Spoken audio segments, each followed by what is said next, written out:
Pregnancy వచ్చాక ప్రతి విషయంలో మనం చూసే విధానం ఫుల్గా చేంజ్ అయిపోతుంది కదా. సడన్లీ చిన్న చిన్న ప్లాన్స్ కూడా చాలా పెద్ద రెస్పాన్సిబిలిటీ లాగా ఫీల్ అయిపోతాం.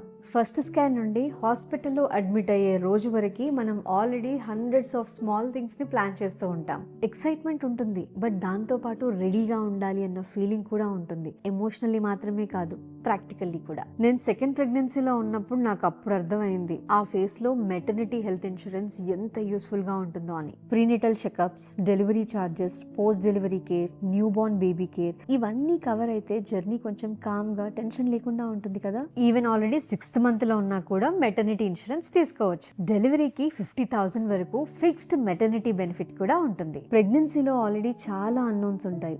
అట్లీస్ట్ ఫినాన్సెస్ గురించి స్ట్రెస్ అవ్వాల్సిన అవసరం లేదు. నాకు మెటర్నిటీ ఇన్సూరెన్స్ అంటే సింపుల్. హాస్పిటల్ బిల్స్ గురించి ఆలోచించకుండా బేబీ మీదే ఫుల్ ఫోకస్ పెట్టడం. ఎక్స్పెక్టింగ్ మామ్స్ కి ఈజీగా కంపేర్ చేసి చూస్ చేసుకోవడానికి లింక్ ని బయోలో యాడ్ చేస్తున్నాను, చూడండి. ఆన్లైన్ లో తీసుకుంటే అప్ టు 25% వరకు డిస్కౌంట్ కూడా ఉంటుంది. ప్రెగ్నెన్సీ టైంలో తీసుకునే ఈ ఒక్క స్మాల్ స్టెప్ ముందున్న మంత్స్ ని చాలా లైట్ గా మార్చేస్తుంది.